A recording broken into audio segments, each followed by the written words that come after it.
Bonjour à tous, chers amis, je suis Ribaros Wadjenokam, juriste en droit du travail.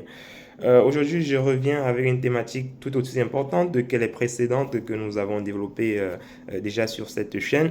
Aujourd'hui, nous allons parler des préconisations du médecin du travail, dans quel cas ou bien dans quelle entreprise ces préconisations doivent être respectées.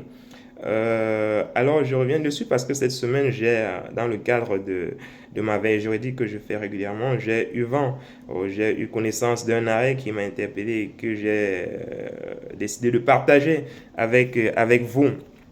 Alors, il s'agissait d'un cas dans lequel un salarié avait été un salarié qui est conducteur poids lourd avait été victime d'un accident de travail euh, lors d'une visite, n'est-ce pas, à la médecine du travail. Le médecin du travail a préconisé un certain nombre d'aménagements, n'est-ce pas, que l'employeur devait faire sur le poste du salarié en question.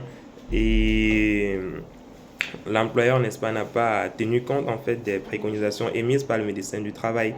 Et par la suite, le salarié a été licencié pour inaptitude. Et ce dernier, n'étant pas content, il a saisi les juridictions compétentes pour qu'on condamne l'employeur pour manquement à son obligation de sécurité, ainsi que pour exécution déloyale du contrat de travail, parce qu'il estimait que l'employeur devait prendre en compte les préconisations qui avaient été mises par le médecin du travail pour adapter son poste, pour aménager son poste en fonction de ces préconisations-là.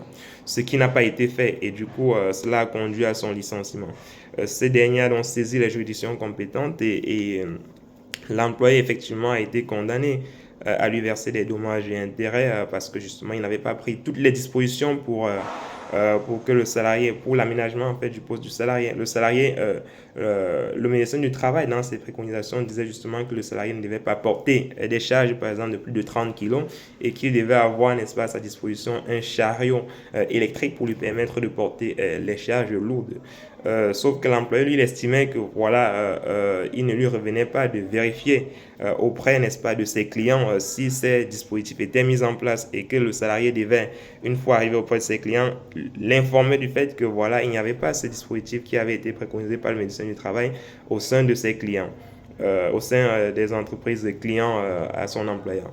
Sauf que la Cour de cassation n'est pas de cet avis. Elle estime que c'est à l'employeur, n'est-ce pas, de vérifier auprès des clients, auprès de ses clients, qu'effectivement ces derniers disposent des éléments, n'est-ce pas, que le médecin du travail a préconisé dans son avis. Donc, l'avis s'impose aussi bien au sein de l'entreprise dans laquelle le salarié exerce qu'au sein des entreprises, n'est-ce pas, clients. Donc, l'employeur devait faire cette démarche préalable là pour se rassurer que les sites sur lesquels le salarié était affecté étaient pourvus, n'est-ce pas, d'un dispositif de chariot électrique pour permettre au salarié d'éviter de porter ses charges lourdes. Donc, l'employeur a été condamné et a été obligé justement de verser aux salariés des dommages et intérêts que ce dernier avait réclamés. Donc, il faut faire très attention dès lors que vous recevez les avis du médecin du travail.